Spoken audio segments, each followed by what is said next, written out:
is the inspirational story of a person who has motivated and galvanized the lives of so many people by spreading the fragrance of yoga and the divinity within.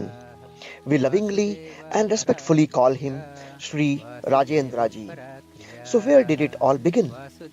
Well, Sri Rajendra ji hails from a village Yankannamule, which is situated on the borders of Karnataka and Kerala in India.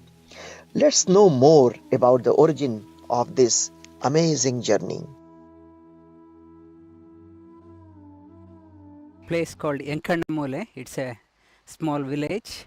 It's bordering Karnataka and Kerala. I did my schooling back in Bangalore. We moved to Bangalore, and my father had a small job, though he was a clerk in the government office, and he moved there. He was a single earning member in the family of I have my brother, elder brother and younger sister, three of us, and with a small income he brought us up. Rajendra ji's early education and schooling were quite eventful. There are some amazing stories to share. When I was in the fourth standard, I was 8 year old, and I was reading about Krishna Deva Raya, a famous king about 500 years back. He was there in Vijayanagar Empire. I was reading about him. I asked my father why I'm still reading about him. There was a small statue, picture of him in the book. I asked him why I'm still reading. My father said he was a very pious king and looked after his subjects well, and he dedicated his life for his subjects. That is why he is remembered now also. He said, you also should dedicate your life for others. Then only you will make a mark. Otherwise, if you live for yourself, it is not living. That my father's message, it went deep into me, and it was my childhood message, childhood mantra. As my father could not spend money to send me to some sporting club, there was close to my house. They were teaching gymnastics and yoga for free. In the evening, after coming from my school, I used to go there. There I played cricket, hockey, soccer, badminton, gymnastics and yoga. Yoga, I was introduced to that one because it was free, and I started enjoying that one. And I was naturally flexible, and I appreciated that one. And in the 8th standard, for the school day, they started off the school day with the prayer, Shanno Mitra Sham Varunaha. When I heard that, first time I heard that one, it ringed my, it's very powerful. I heard this one somewhere before. I want to know more about this one. I want to know more about that one. So I joined Sanskrit class also. It's a teacher, Yogeshwar. Yogeshwar is my first yoga guru, and he's still there. He's in late 70s. He's still there in Bangalore, and he's my first teacher. He motivated into yoga. And then Rajendra ji decided to travel across continents. In 1993, he migrated to another scenic and beautiful country, New Zealand, 100% pure New Zealand, where the pristine nature provided another fertile ground for his innate desire to seek the potential within. After graduation in engineering, I worked for 6 years in India, and I moved to New Zealand to explore the world. To New Zealand, I wanted to find a job. It was difficult, so I enrolled for master's degree, and leading to MBA. And there Paramahamsa Swami Maheshananji, he was coming to Christchurch. I was still a student doing master's degree in engineering and MBA, and I saw the poster that he's giving a talk, and I attended the talk. And after a couple of years, he came to Wellington, and I went to Wellington, and it's blessed me through his eyes. That teacher can grace through the eyes also, through hand sparsha or through walk. He inspired me, that whatever I was looking, I have to serve, that it rekindled. I have to serve the community, it rekindled. From New Zealand, Rajendra ji migrated to Australia in the year 2000, a land of surf, sand, and wind where bountiful nature offers so much to prosper. But those were tough times. Job market was dull and it tested the mettle of Rajendra ji. In the end, the gold in him came out shining from this fire of Normal job, but I was not satisfied, and with my wife's transfer, she got found another job in Adelaide. I took transfer from the current job in New Zealand, moved to Australia. And Adelaide, I was there for 1 year looking for a better jobs. I could not find. Then we moved to Melbourne, and still for 1.5 years I could not find a job. Had anyone been there in that situation, it is easy to go into depression, but I utilized that time to sadhana. I went through that many shastras, many books, and reflected on that one, and meditation. I got inspired, that inner messages coming through, and in 2002 I got a job in Melbourne, and one of the afternoons I went to a bank in Westpac Bank to draw some cash. One person with pagadi, that Sardarji, he came to me, and he said, can you give me $50? I asked why, and he said, I just came from Fiji, and I'm originally from India, that I have come from Himalayas, I come from Fiji, and do you have a visa, are you here on visa? And he said, I don't need a visa, I can travel whatever country I want, and I don't need a visa. And he told me, he gave me some instructions, and he said I won't see him again, and but many other people will come and in my life and they will guide me. And he said, I won't see him again. He told me, and he gave me a photo of a photo of Devi, and in front of me he disappeared, he vanished. It happened in non-awarding, and that is the inspiration. And, it's a sadhana, the quiet time when something is not going right. Utilize that time for sadhana. Many divine beings are there to help you. In Melbourne, I organized many Swamijis talks, many Swamijis, and they used to come and stay with us. In Swamiji from Uttarkashi, Swami Ramswarupananji, he was staying with us, and I had organized his talk on Patanjali Yoga Sutra in Vivekananda Yoga Center in Brunswick. They had a center at that time. And halfway through the talk, he came out of the stage and saying that now Rajendra will continue. And it was a shock for me. I was put on spot. I was made to sit on the stage. And from then on, I did not look back. And after that, one by one, started teaching yoga for my son. He was 2-3 years, and Sumana and Shankaran, Revati, Ajay, many people started coming to our places regularly. Every weekend we used to have. Our house became smaller, and we moved to Shankaran's house. We moved to another Ajay's house, and they said, now it's a time we hire a hall. Rowville we started on the 20th of July 2004. And from then on, that more and word of mouth, they started coming. And so was Vasudeva Kriya Yoga born, a movement and interpretation of yoga as a pathway to seek divinity within. The yoga, the differentiator of our yoga is not just for the physical body. Many gyms are also teaching. It's a vyayama, sharira vyayama. More than that one, we have the body for the soul, not the soul for the body. It's because of the soul, this body is there. We have to address that one also. Using this body also is an important vehicle. We cannot condemn this one. Use the yoga, our Vasudeva Kriya Yoga. It is called as divinity in yoga. Discover the divinity in yoga. Whatever you do, the divinize yoga. That whatever And Sri Krishna says, Yat karoshi yadashnashi yajjuhoshi tadasiyat. Whatever you do, whatever you eat, whatever recreation you have, you divinize that one. That is, that is yoga. And Kriya Yoga, Vasudeva, meaning of this one who pervades everywhere is Vasudeva. Invoking him through yoga. The small mechanical breathing divinize that one.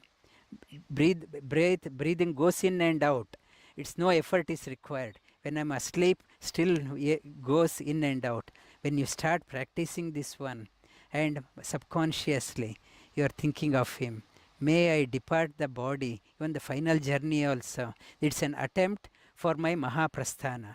This yoga, whatever you do, and it is leading to Mahaprasthana, is an attempt towards that one. While he was practicing yoga all this time, another milestone occurred in his life when he thought about teaching yoga. Again, it had very humble beginnings. In the first class itself, we had 15 people. And since then, we were having evening class, Sunday evening, 4 to 6. In every class, that after that, word of mouth, more and more people came. And I could have dropped off any time after that, having a regular job, and it's a school-going child and many other family commitments. I could have dropped off, and this is a example for others also. Many householders. It says many people give an excuse. I'm not a Swami. I can't do this one. I'm not a Swami. I can't learn the Shastra. Then only you can do the sadhana. It's shown that even a householder, what is required is perseverance, thirst for knowledge. Don't give up. In our sadhana, we want to be seen everywhere. We try to dig many holes in our life, 1 meter here, 1.5 meter here, and by then life has gone. We haven't gone deep enough to get the water. And jack of all, master of none. It says, the Shastra says, no point in having 100 holes. Stick to one hole. Go deep, go deep, go deep. Don't give up. You'll get the water. When you get that water will quench the thirst of hundreds of people. That's the scripture says. And that is, by God's grace, I have achieved that one. I have proven that one. And I urge other people also. No point in digging 100 holes. Stick to one and go deep. Be an expert. Then that is called as self-realization. That you can't putting, I want to be here, I want to be here, I want to be here. That is not the sadhana. Sadhana, stick to one and go deep. You will get the water. And you will get all the support what is required. This movement of Vasudeva Kriya Yoga has been running without interruption for more than 13 years in Melbourne and in Bengaluru. This would not have been possible without the strong support of Rajendra ji's family members, his wife Sumana and his son Amruta, who played sheet anchor roles in his life and supported him like foundation stones. Sumana's contribution and supporting that, though may not be in the forefront, but someone from the behind, that support is required. That support is not there. It's very hard for another person to move forward. And we had many teachers training programs happening in our house, and no one went out of the house hungry. She used to make sure that everyone is fed and looked after. And in the class also, she has done videos, and whenever Amrit was not there, whenever Anil Babu was not there. And the family's contribution is immense. Without that, I would not have been what I have been doing. That's unsung heroes behind the scene. Yeah. I always remember one thing that Raj said to me at one stage. I guess, like all families, we were having a fight of him taking too much classes and not giving time for the family. And I guess I was more conscious of the fact that our son, we were not spending too much time or giving him too much time. And what Raj at that time said to me once, look at the benefits that the community has gained. Of course, you're sacrificing your holiday, you're sacrificing a bit of time, but end of the day, it's benefiting so many people. So your few hours a day is benefiting a lot of people. Today, after like 500 classes, I still feel many of the families or many of the people who come to yoga classes have that feeling in the back of the mind that yes, I'm getting benefits, but it is also helping the community. It's a unique child. For example, he knows all 18 chapters of Bhagavad Gita by heart. He knows few Upanishads, few Suktas, Vishnu Sahasranama, and many scriptures he knows by heart. And in the being in the Western country, to do that one, it's a uniqueness. In yoga class also, if I miss something, he will correct me. That it's a unique child, and he recorded quite a few of our videos, about 400 videos he has recorded, and he has taken photos for my books and many videos, and his contribution is immense. And after Saturday morning class, when I go to the second class, he'll prepare my breakfast for the next one. That is it's Amrit contribution. It's a support from behind. So initially I was made to come to classes, I guess, by force, and but it didn't feel, initially it was kind of strenuous, but I started meeting new other kids.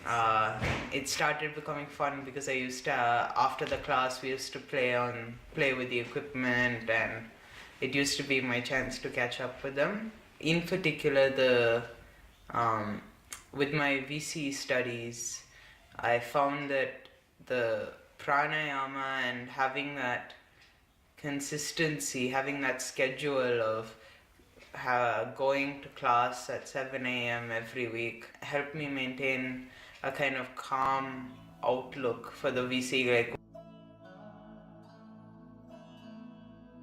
in Australia, that I have classes on the weekends, and now Wednesday, Thursday, Friday in the evenings, and maximum on the weekends 2 or 3 classes, and weekdays maximum 1. Whereas in India, generally I have about 4 classes a day. If I go for a 30-day holiday, that it's not a holiday for me. And many people go to India to go to expensive restaurants or sightseeing. For me, it's 30 days. I would have done around 100 yoga classes, reaching out to various families, instilling confidence, and that when I go to India, that I teach juvenile prisoners, and in the prison, it is not a good place to be there. They say that if it is 100, they are loaded with 500 people. They say in the prison, in the night time, you can't lie down on your back. Not that much of space. You have to sleep on your side. In between, if you go to toilet, when you come back, you won't find a space. It is situation is not good, and many people are wrongly convicted, and they do not have money to apply for bail or to go to the lawyer. They have to pay 2,000 rupees, that fees. They do not have that one also. Helplessly, some people are imprisoned. That when I am teaching that juvenile prisoners, I taught them for few days, and after that I asked them to give the feedback, and a few people, they cried also. They said, had we known about this dimension of life, we would not have been here. When we go back, we promise you that we will be good citizens. That is the assurance they have given. And one of the prisoners for Independence Day about 2 years back, he was released on good behavior. He was convicted for life in Subramanya, his name, and when he came out, they press people interviewed him that how do you feel, and he said the reason behind I am out, it's because of yoga. Yoga liberated me. That he learnt yoga, he followed that one sincerely, and he started teaching other inmates also. And that his positive contribution to the prison inmates made him come out of the prison. They're more healthy, and their family also, it has added value to their family. Had they not come to the yoga, for example, these 13-14 years I've been teaching, had I not taught yoga that time, whatever around 1,000 hours or 2,000, 5,000 hours, how would I spent? I would have spent in bed, I would have slept, or evening movie, or some restaurant. How I would have spent that much? That 5,000 hours of sadhana, now I have spent for my own self-study, learn, and it's a me learn and teach. Adhyayana, Adhyapana. Adhyayana helped. I'm sure it has contributed to many students have told it has changed their life drastically. It's their perspective in the life has changed. It has contributed their family also. Learn and pass on.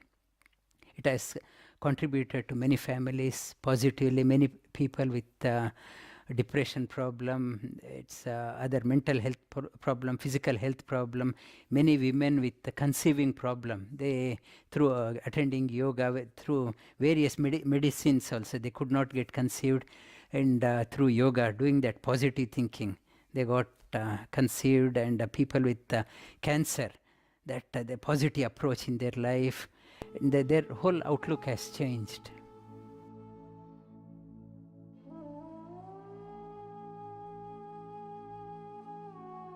Dandenong Mayor recently, he acknowledged our contribution, and for our yoga conferences, our parliamentarians, they support us. For next year International Day of Yoga, without asking, they book the Queen's Hall here, and parliamentarians are regularly attending, and some parliamentarians, they recognize that whenever I meet them, they appreciate our contribution. It has reverence for us, that authentic yoga, that if you want authentic yoga, go to Vasudeva Kriya Yoga. That's what even they say, that one. This is a short chronicle of a person who seems to have overcome all the 9 obstacles in the path of yoga and has exhibited all 20 indicators of somebody who has acquired the knowledge. Rajendraji's mission of spreading wellness through yoga is a story of motivation, perseverance, and inspiration. Conducting 500 weeks of yoga classes without a break is an amazing achievement, and Rajendraji is a testimony to nothing is impossible. As he inspires generations of people across Australia and India, yoga sadhakas can be assured of a person who is always there to motivate and propel forward on the path of wellness through yoga.